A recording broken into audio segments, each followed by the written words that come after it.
Assalamualaikum warahmatullahi wabarakatuh. Selamat datang pelajar tahun 5. Hari ini kita sambung lagi belajar tajuk masa dan waktu. Namun hari ini kita menumpu kepada tajuk tolak melibatkan perpuluhan. Okey, selamat belajar semua.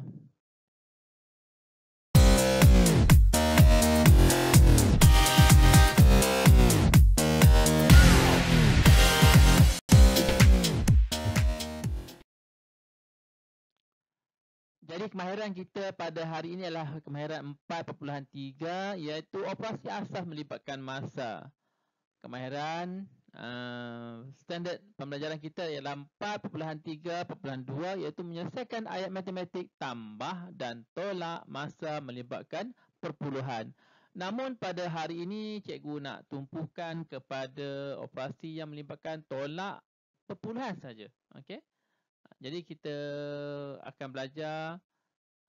Sebelum tu kita akan ingat balik yang belajar minggu lepas, iaitu yang melibatkan tolak melibatkan pecahan. Kalau ikut kamu lupa. Soalan pecahan nak jawapan dalam dekad dan tahun. Okey. Soalan pecahan nak dekad dan tahun. Cuba tukar pecahan pada dekad dan tahun. Cikgu cakap lagi sekali. Mesti yang ni saja yang nak tukar sebab pecahan. Tukar kepada dekad dan tahun. Kenapa? Sebab jawapan nak dalam dekad dan tahun. Okey, tukarlah. 6 3/10 dekad.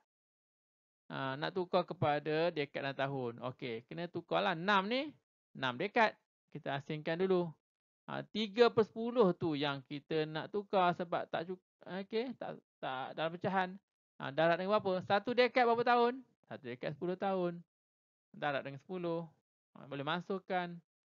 10 kali 1 dapat 10. So jawapan kita sini 3 kali 1 3.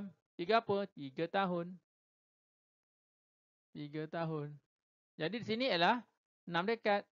Jadi 6 dekad 3 tahun. Okey, baru kita buat operasi tolak. Apa tolak kita? Tolak kita ialah buat kotak. Okey, buat dekad. Buat tahun. Okey, 9 dekad. Soalan kata 9 dekad. Nak tolak apa? 9 dekad ada tahun tak belakang ada? 9 dekad saja. Okey, bila tak ada kosong-kosong lah. Okey. 6 tolak apa? 6 dekad 3 tahun. 03 lah. 3 tahun. Okey, tolak. Jadi tak boleh kena pinjam kan? Okey, tak apa kita pinjam. Okey, ni jadi 8. Kosong-kosong ni kita pinjam jadi 10. Kenapa 10?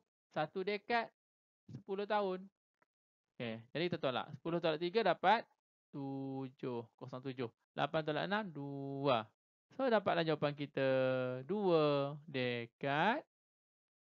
Okey, dan 7 tahun. Okey, senang saja.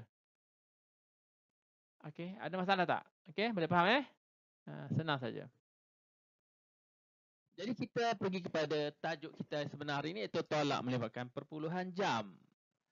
Soalan pertama, 1.5 jam nak tolak 0.5 jam. Apa nak kena buat? Okey, pertama sekali cikgu tulis itu, kita mesti samakan titik perpuluhan. Apa maksudnya? Maksudnya bila kita tulis, bila kita tulis dalam bentuk lazim. Kalau kita tulis bentuk lazim, pastikan kita samakan titik perpuluhan. Okey, jadi senang sajalah. 1.5 jam. Kita nak tolak 0.5 jam. Titiknya kan sebaris. Okey, bila 5 tolak 5, kita dapat 0.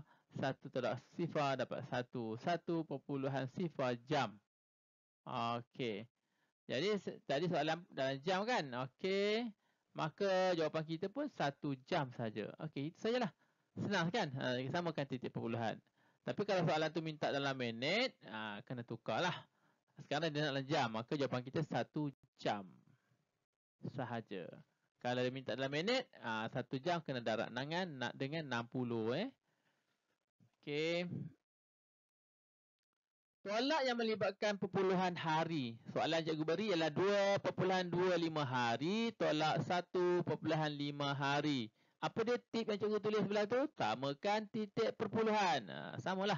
2.25 hari kita nak tolak dengan 1.5 hari. Di manakah titik perpuluhan? Ingat, mesti sebaris. Okey. 1.5 hari. Begitu cara menulis dia. 1.5 hari, titik perpuluhan mesti sebaris.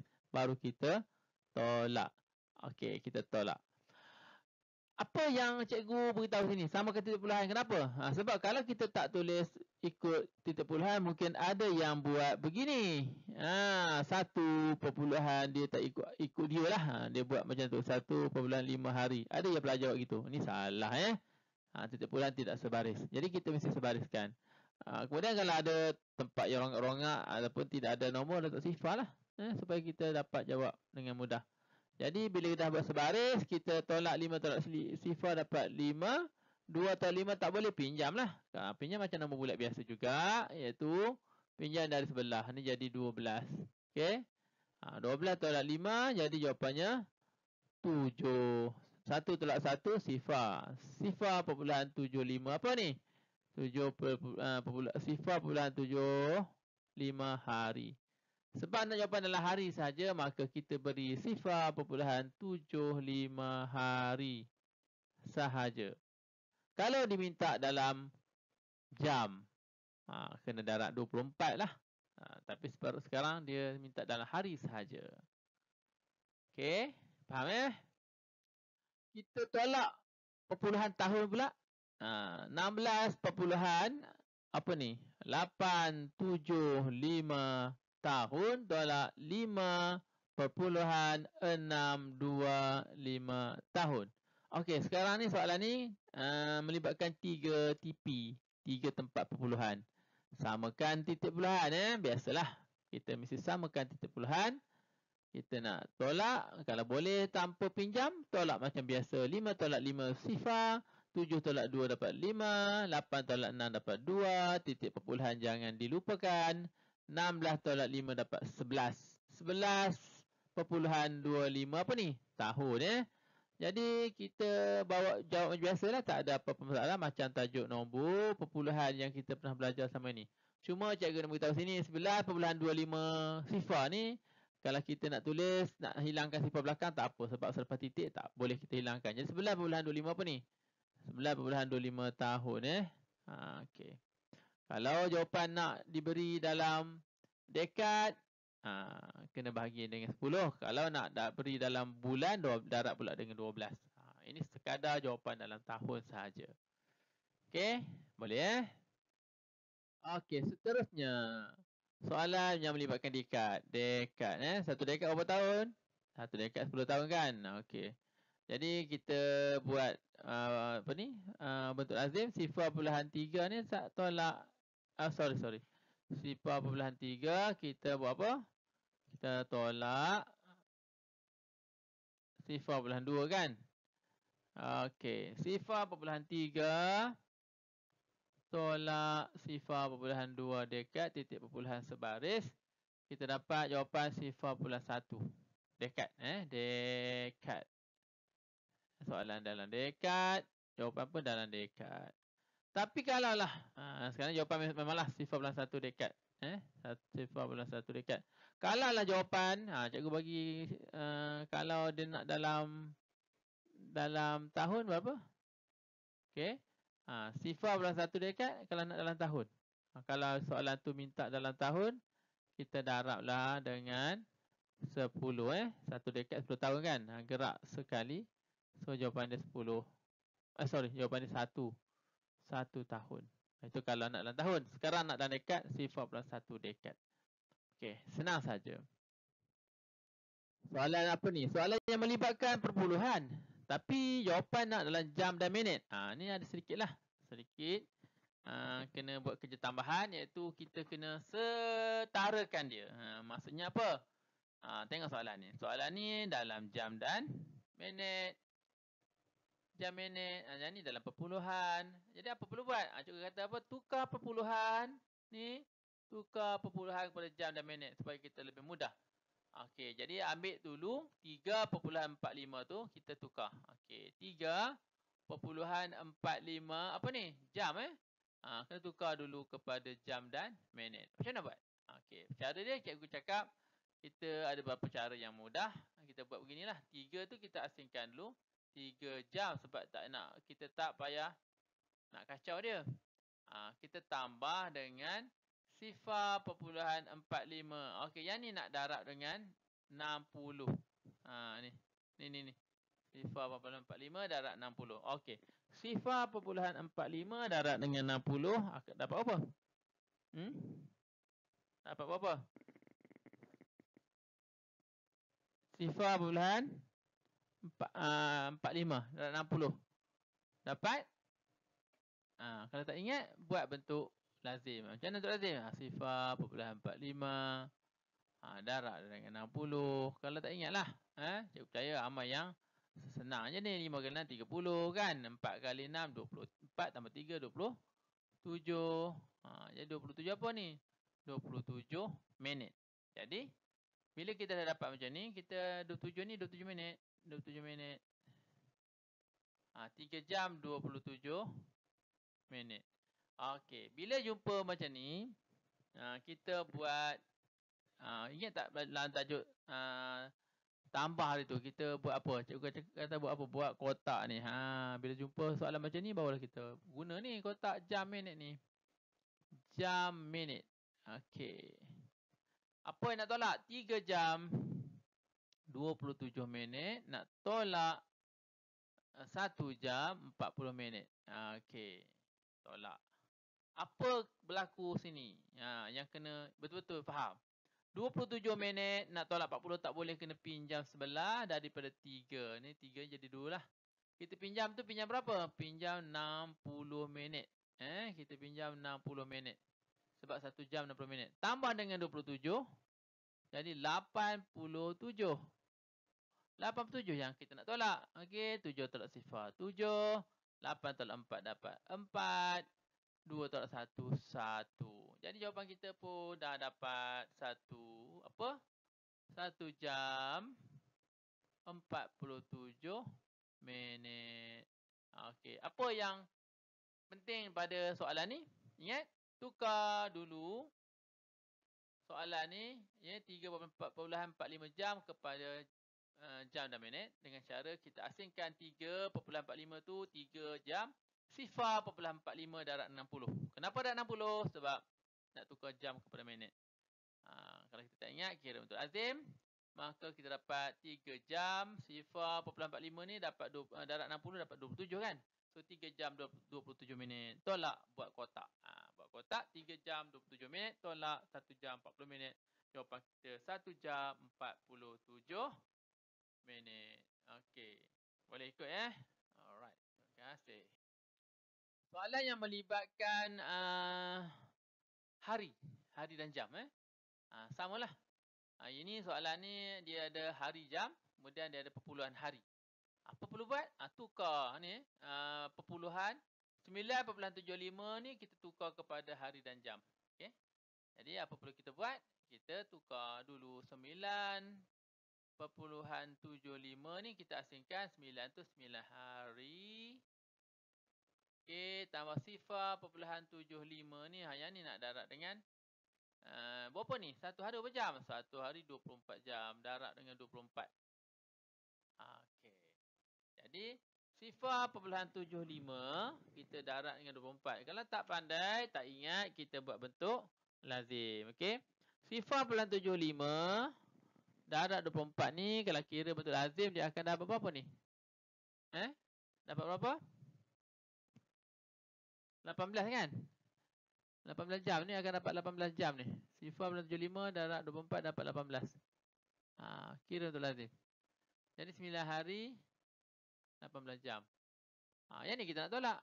Buat apa? Buat kotak. Buat kotak. Kotak apa? Hari dan jam. Apa dia? 9 hari 18 jam nak tolak 3 hari 5 jam. Okey, tengok cikgu tulis. 5 kat mana? Okey, tolak. Tolak. Okey, jawapan dia 18 tolak 5 dapat 13. 9 tolak 3 dapat 6. Jadi 6 kita, 6 apa ni? Kita dapat 6 hari 13 jam. Sangat mudah. Yang penting, mungkin di sinilah yang betul-betul kena ingat ni. Bila kita nak tukar hari jam ni kepada hari dan jam ni, 9 tu kita asingkan 9 hari. Yang 0.75 tu darab dengan 24. Darab 24 ni yang kena ingat ni, darab jangan salah darab. Sebab hari nak tukar jam darab 24. Okey. Okey. Sama juga dengan soalan yang melibatkan tahun dan bulan. 30.25 tahun kita nak tolak dengan bulan. Okey, apa perlu buat? Kita tukar dulu nombor perpuluhan tu kepada tahun dan bulan lah. Kalau nak tukar kepada bulan sahaja pun boleh. Kalau kita nak mudah kerja kita, tukar kepada bulan sahaja pun boleh. Ni kalau nak tukar pada tahun dan bulan pun tak apa. Okey. Kalau nak tukar pada tahun dan bulan, kita buat macam tadilah. Tapi dalam kes ni cikgu tunjukkan kita boleh terus je 30.25 ni kita darab teruslah dengan 1 tahun berapa bulan? 1 tahun 12 kan? So kita darab dengan 12 terus. Okey. Darab 12, kita akan dapat 5 kali 2 dapat 10, naik 1, 2 kali 2 4 tambah 1, 5. Sifar kali 2, sifar. 3 kali 2 dapat 6. Okey. Kemudian kita 5 kali 1 dapat 5. 2 kali 1 dapat 2. Sifar dah 1, sifar. 3 dah 1 dapat 3. Kita tambah di sini. Kita dapat okey, naik 1, 3. Ni dapat 6. Ni dapat 3. Okey, ada 2 tempat perpuluhan. 363. 363 apa ni? Bulan sebab kita darab 12 ni kita dah jadi bulan lah. Okey, jadi kita buat 363 yang kita dah dapat ni bulan. Okey, tolak dengan 29 bulan. Okey, tadi ada perpuluhan. Perpuluhan dah habis lah, cikgu tak tulis lah perpuluhan sebab titik perpuluhan sifar-sifar kita abaikan saja. Okey. 3 tolak 9 tak boleh. Pinjam macam biasalah. Pinjam dari 6. 6 jadi 5 lah. Ini jadi 13. 13 tolak 9 dapat 4. 5 tolak 2 dapat 3. 3 ni turun saja. Okey, 334 bulan. Jawapan nak dalam bulan. Maka kita pun dapat jawapan ini sebagai jawapan akhir kita. 334 bulan. Okey. Tapi tadi kalau dia minta dalam tahun, kita buat macam tadilah. Kita asingkan 30 tahun dengan sifar bulan 25 tu darab asing, darab 12. Tapi yang ni kita nak darab dengan 12 saja sebab kita nak jawapan dalam bulan. Kalau melibatkan kalau melibatkan dekad dan tahun pun sama juga. Okey. Tukarkan kepada dekad dan tahun. Jadi nak mudah kerja kita boleh tukarlah. 8.1 dekad ni tukar kepada tahun. 1 tahun nak tukar dekad kepada tahun. Dekad kepada tahun ingat tak? Kita dah buat dulu. 1 dekad bersamaan 10 tahun kan? 10 tahun. So 8.1 darab dengan 10. Boleh gerak titik darab gerak titik lah. Buat apa susah. 81 tahun. Okey. Jadi bila kita nak tolak, kita tolak macam biasa. 81 tolaklah 47 tahun. Okey, tahun. Alright. 11 tolak 7 tak boleh, pinjam sebelah. Ni jadi 7. Ni jadi 11. 11 tolak 7 dapat 4 kan. Okey, 7 tolak 4 dapat 3 kan. Okey, 34 apa? 34 tahun. 34 tahun. Okey, senang saja. Macam mana? Boleh tak? Okey, senang saja, ikut saja. Langkah-langkah yang cikgu tunjuk sebagai contoh ni, nanti bila jawab soalan, boleh jawab dengan mudah.